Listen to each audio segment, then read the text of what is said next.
livro de Jeremias, capítulo 18, versículo 1, quem encontrou, diga amém, bem alto. Me acompanhe, por gentileza, que diz assim, tem por título o vaso do oleiro. A palavra do Senhor que veio a Jeremias dizendo: levanta-te e desce à casa do oleiro, e lá te farei ouvir as minhas palavras. Desci à casa do oleiro, e eis que ele estava fazendo a sua obra sobre as rodas.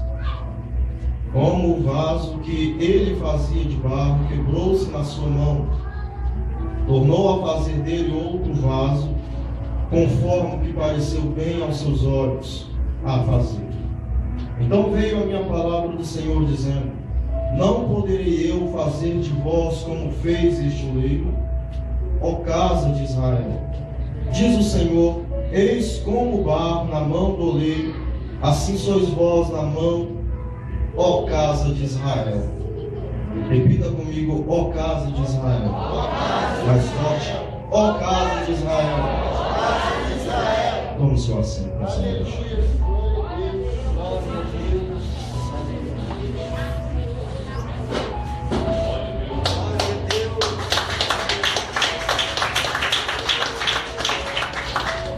Queridos, redobre um pouco de sua atenção nessa noite para que você possa sair alimentado da palavra do Senhor, amém? Estava eu nessa tarde em período de meditação, quando o Espírito Santo veio me conduzindo à palavra do livro de Jeremias, capítulo 18, o livro com mais palavras, vai dizer, né? Alguns historiadores, alguns estudiosos de livros, capítulos bíblicos. Podemos ver que o livro de Jeremias ele é bastante extenso, escrito, vamos dizer, por um homem cheio do Espírito de Deus. Jeremias ele tinha um secretário, um ajudante por nome de Baruque. Ele ajudava Jeremias enquanto Jeremias ditava as profecias, Baruque escrevia. Enquanto Jeremias era cheio da porção de Deus para profetizar, Baruque, o seu secretário, ele escrevia e registrava aquilo para que as palavras de Jeremias pudessem alcançar gerações e gerações.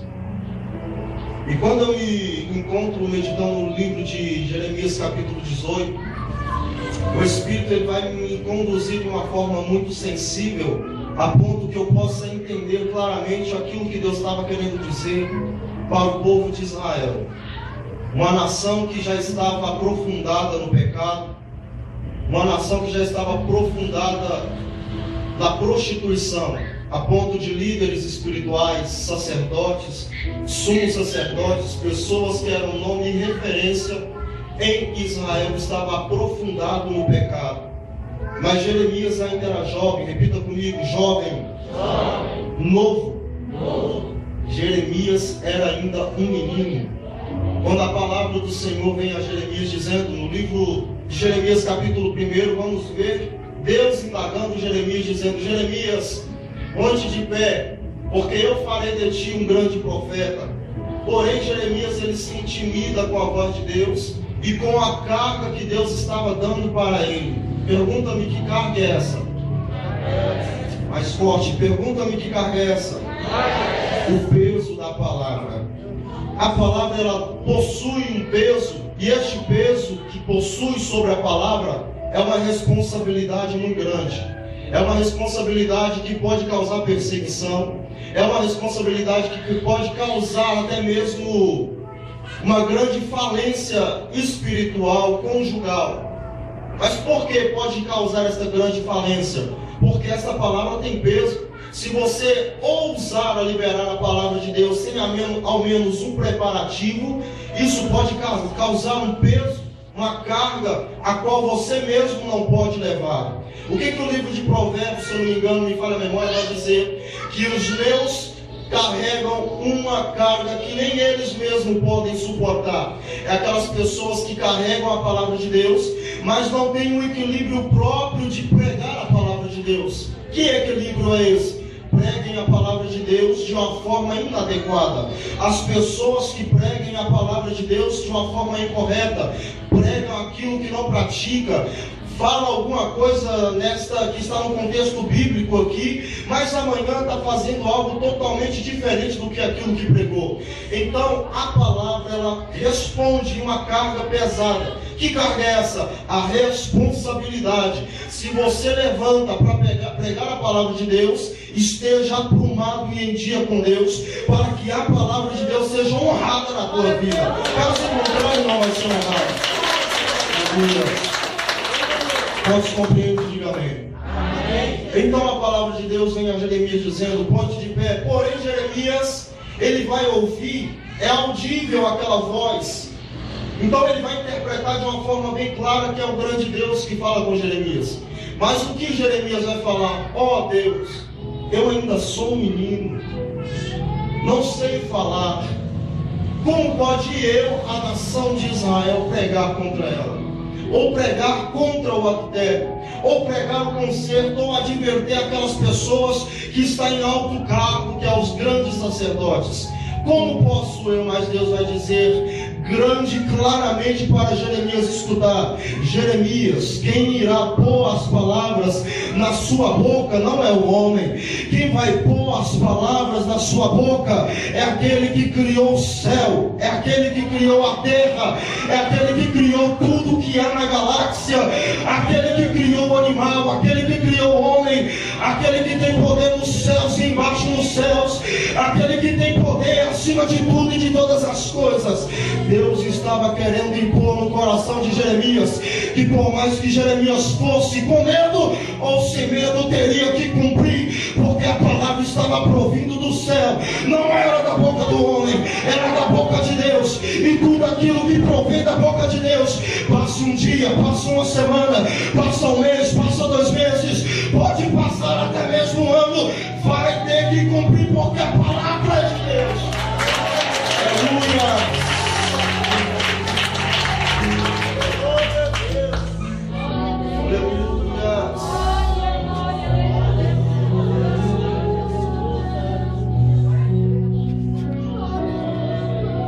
Hebreus capítulo 4, versículo 12. Porque a minha palavra é pura e eficaz, e ela é penetrante, ela penetra até as juntas, medulas, e ela é apta para discernir os desejos dos corações e aquilo que se passa pelos nossos pensamentos. Esta é a palavra de Deus. A palavra que foi tanto pregada por Jesus Cristo em Israel, em Samaria, e é um peso, uma responsabilidade que foi aplicada antes mesmo de Jesus Cristo. Antigamente não era uma Bíblia que se escrevia, não era uma Bíblia que era registrada, era um pergaminho. Os profetas anunciavam a palavra, ditavam a palavra, e eles escolhiam um que tinha e era formado naquela profissão de escritores para registrar aquilo que foi dito. Então Jeremias, ele vai dizer: Baruque, escreve tudo o que eu disser, anote tudo o que eu disser. Então Deus levanta Jeremias para que vá até Israel profetizar contra os grandes adúlteros. Aqui na palavra de Deus, no livro de Jeremias capítulo 18, Deus vai dizer para Jeremias: Jeremias, ponte de pé, desce à casa do oleiro, e lá eu te mostrarei as minhas obras. Quantos entendem? Diga amém. Amém. Então Deus vai dar aquela missão para Jeremias. Creio eu que em visão Jeremias vai descendo até aquela casa, e ele observa que uma mão constrói um vaso. Porém este vaso cai e ele se quebra. Quando esse vaso se quebra, Jeremias, atento àquela visão, ele enxerga aquilo profundamente, e ele vai ver que aquele vaso se quebra e ele despedaça, como se um copo ou um jarro, algo se caísse no chão e despedaçasse, e ficaria completamente fora de comum, fora de uma estabilidade. Estava quebrado em pedaços. É como você jogar um copo desse de vidro no chão, cair e não ter mais conserto. Quem é que vai querer consertar um copo de vidro? Não tem como mais. Quem é que vai querer consertar uma jarra que está quebrada? Não tem como mais. Porém, quando Deus dá aquela missão para Jeremias observar aquela visão, Deus estava querendo dizer para Jeremias o que ele estava planejando a fazer com Israel. Aquela mão simboliza a mão do Todo-Poderoso. Aquele vaso que cai e se quebra simboliza a grande Israel, que é a filha de Deus. Aquele que é profetizado pelo próprio Deus, lá no livro de Gênesis, que ele levanta Jacó, que luta com o anjo, e ele vai dizer: como é o teu nome? Jacó vai dizer: meu nome é Jacó. Aí o anjo vai dizer para Jacó: já não se chama mais Jacó, mas sim Israel, porque de ti farei uma grande nação. E Israel é uma nação, mas naquele momento ela simbolizava aquele vaso, e ele se quebra e despedaça no chão, mas aquela mão ela vai perfeitamente, pega aquele vaso e começa a remodelar novamente e deixar no prumo, deixar consertado. Daí Deus libera uma palavra para Jeremias: Jeremias, você pode ver isso aqui, Jeremias? Jeremias atento, então Deus vai liberar uma palavra para ele e vai dizer: posso eu não posso, Jeremias, fazer o que eu quero com Israel? Israel está em um estado caótico, está em um caos, está em um estado pecaminoso. A impureza de Israel subiu até o meu coração, mas eu quebrarei, eu despedaçarei, descerei à sepultura aquelas pessoas que brincam, sacerdotes que estão brincando com o meu nome, sacerdotes que estão brincando com o meu nome, sacerdotes que estão brincando com a escritura, sacerdotes que estão prostituindo com o meu templo ou com os meus pertences. Eu descerei e quebrarei Israel no meio. Deus estava advertindo a grande Israel, mas Deus vai dizer novamente lá na frente: eu restaurarei, eu quebrarei, mas eu também restaurarei, porque o mesmo Deus que quebra é o mesmo Deus que levanta, o mesmo Deus que quebra é o mesmo Deus que sara, o mesmo Deus que quebra é o mesmo Deus que levanta a mão, que eu quero profetizar para a tua vida. Quem sabe a tua vida está em um estado caótico, quem sabe você está dependendo de oração, quem sabe você está dependendo de campanha para sobreviver, quem sabe você não está dependendo de um conselho de pastor, quem sabe você não está dependendo do conselho da tua família, mas Deus me traz nesta noite para dizer que você vai se reerguer e vai clamar, você vai ter posição para clamar a Deus por livramento. E se você recebe esta palavra, abra a tua boca nesta noite e dá o maior grito de glória que você quer.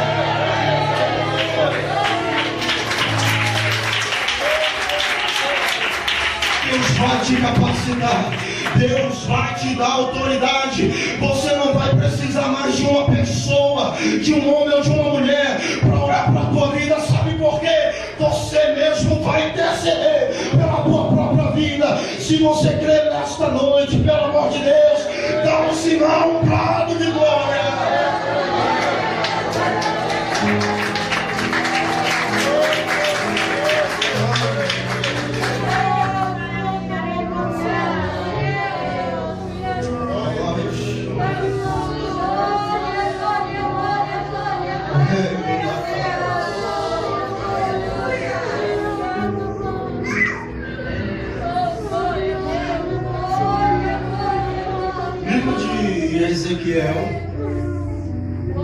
O livro de Ezequiel, ele também vai nos narrar algumas partes. Deus levanta Ezequiel e leva até um vale de ossos. Não é um vale, um cemitério, onde tem corpos sepultados, onde o osso está tudo junto com o corpo. Não. Quando Deus caminha com Ezequiel em visão, e leva até um vale de ossos secos. Deus estava querendo mostrar para Ezequiel que aquele vale, o nome já diz, vale de ossos secos. Tinha osso aqui, tinha osso lá, tinha osso aqui, osso lá, para todo lado. Era uma bagunça. Mas Deus caminha Ezequiel em visão. E Ele vai permitir com que Ezequiel visse aquela visão, para que Ezequiel contemplasse como estava a grande Israel.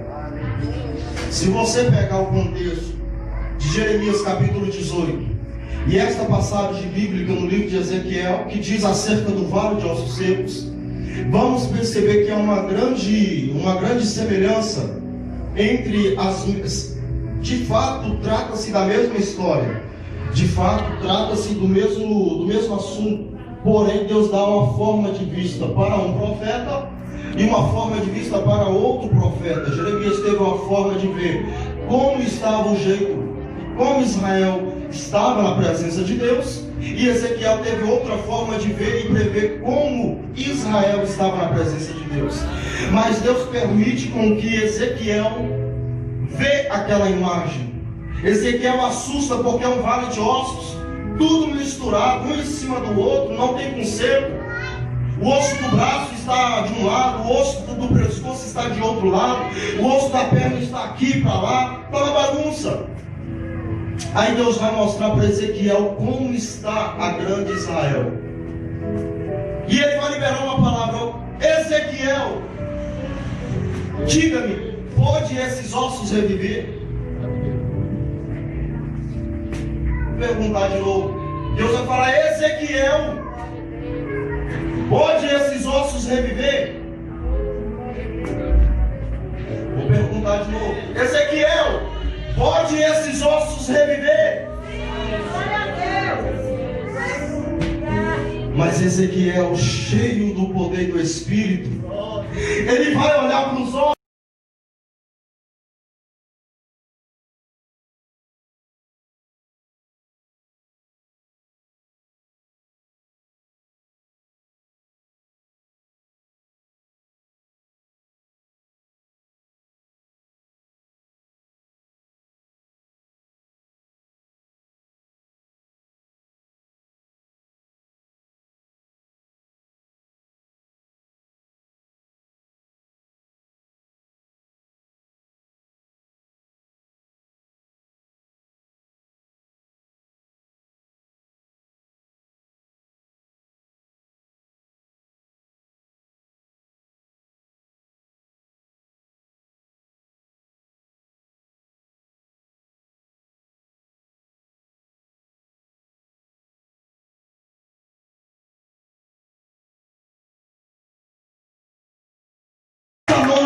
A tua oração vai começar a surgir efeito. A sua oração Deus vai começar a atender. A sua oração vai começar a fazer diferença na tua casa. Profetiza, profetiza, profetiza, profetiza, profetiza, profetiza, profetiza, profetiza. Não vai ter morte, não vai ter miséria, não vai ter nada que me afasta da presença. Profetiza.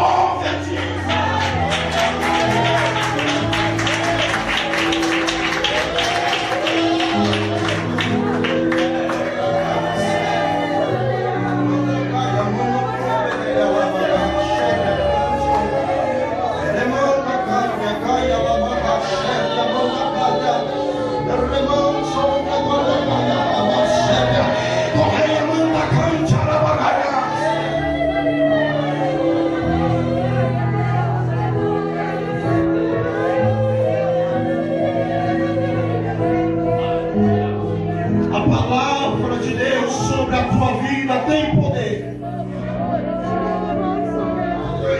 O livro de Colossenses vai nos dizer que a oração de um justo pode muito ter seus efeitos. Às vezes você deita na sua cama e por um minuto você clama a Deus e acha que não está sendo escutado. e acaba se frustrando. Esta palavra é diretamente para você. Eu não sei de que essa palavra está causando efeito. Deus sabe. Deus, aleluia. No tempo de Israel, no tempo de Jeremias em Israel, ele era bem próximo, bastante próximo do rei Josias, que governava Israel e levava o povo a uma santidade. Porém, também tinha reis que veio após Josias, que não se interessava dos preceitos de Deus, naquilo que era imposto pelos profetas, pelos sacerdotes, de oferecer sacrifício e holocausto ao Senhor.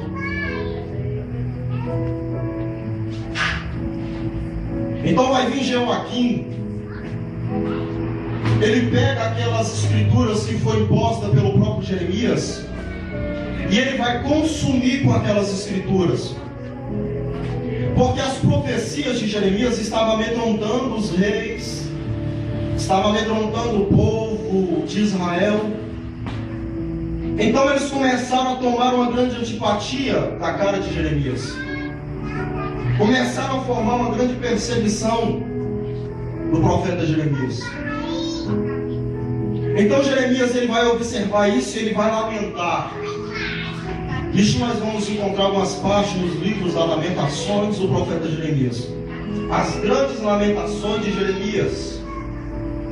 Porque Jeremias ele se amargurou quando ele viu a perseguição contra a sua vida, por profetizar aquilo que ela dava por Deus.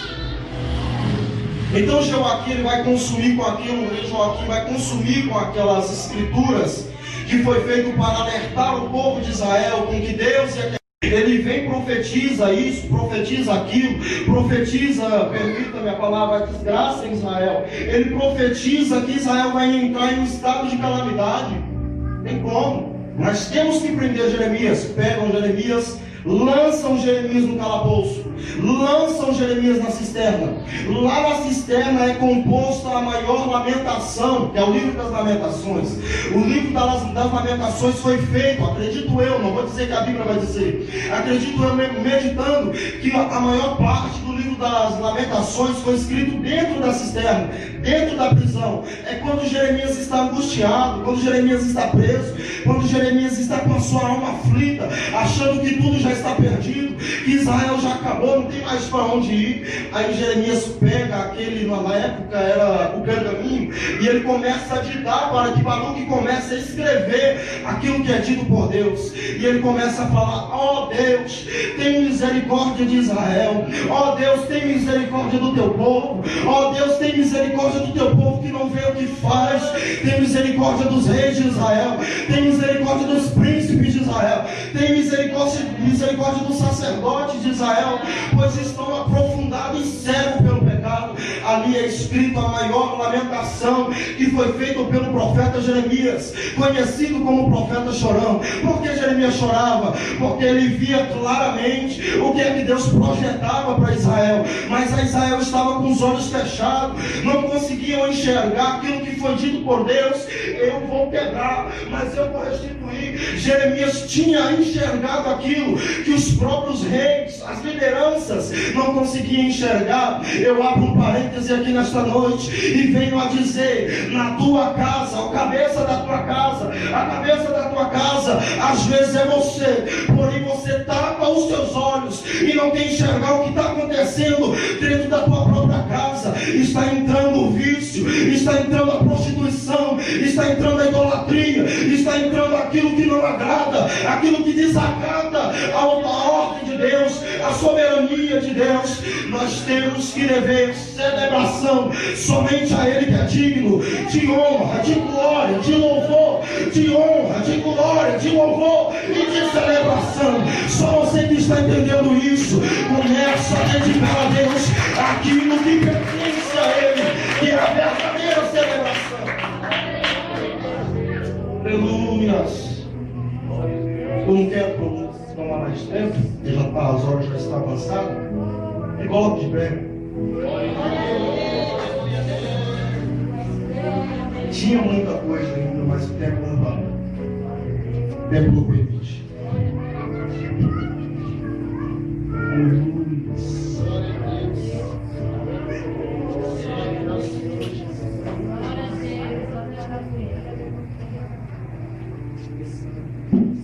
Temos que ser e nos adaptar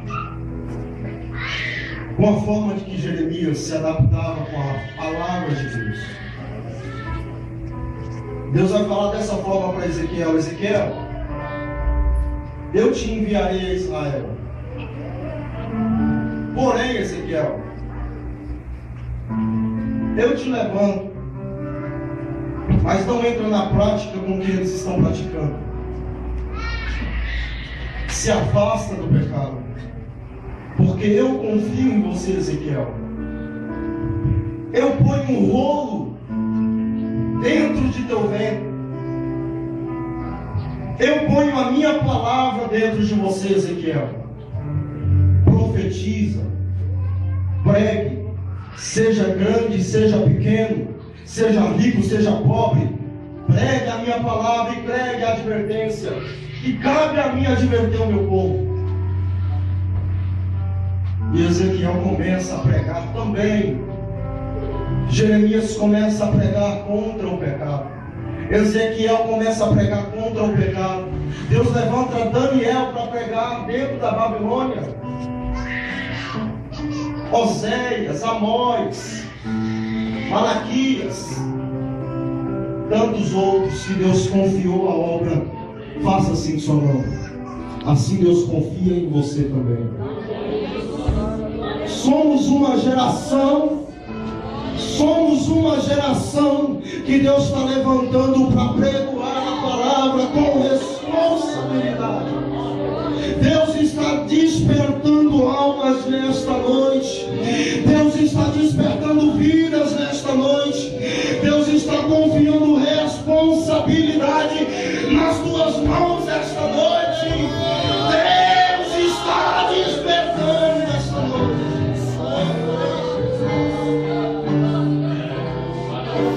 Escute.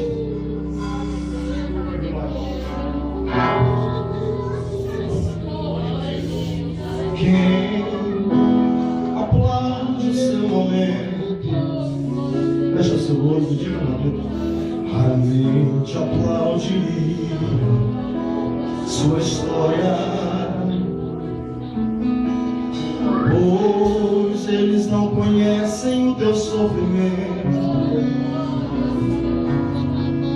Se apegaram só ao seu momento de glória. Saber isso não é novo, isso sempre aconteceu. Com os nossos pais na fé aconteceu assim. E apesar de serem escolhidos, homens santos cheios de Deus, suas histórias tiveram seus momentos ruins. Irmão, quem aplaudiria Davi pelo adultério que cometeu? É que a gente só se lembra quando o gigante ele derrubou. Quem aplaudiria Moisés pelo assassinato que cometeu? E a gente só se lembra quando o mar abriu. Porque Israel passou, é sempre assim. O seu momento é o que importa. Sua história poucos se interessam nem saber. Medite nessa noite, mas Deus te viu. Quando você bateu na porta, bateu, chorou, insistiu e ninguém veio atender. Mas Deus estava escrevendo, você chorando e Deus escrevendo, você caindo e Deus escrevendo, se levantando e Deus escrevendo.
lembra quando o gigante ele teve o poder.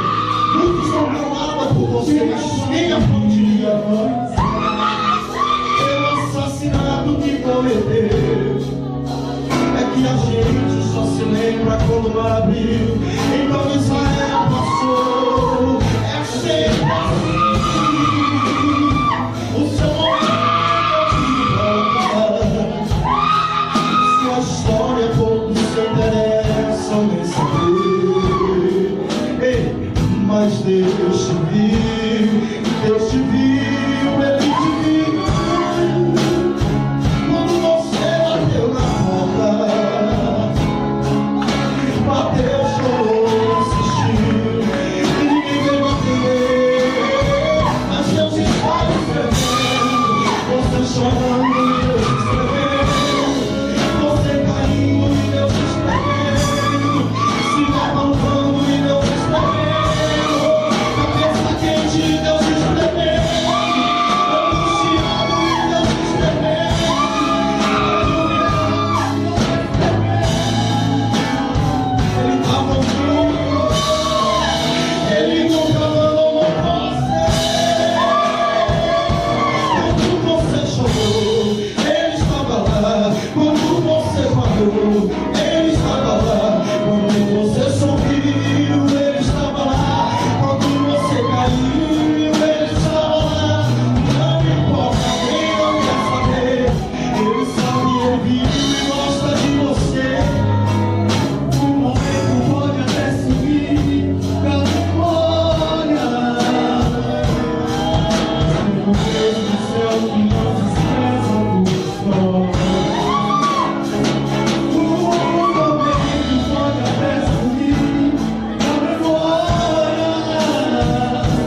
que eu tenho.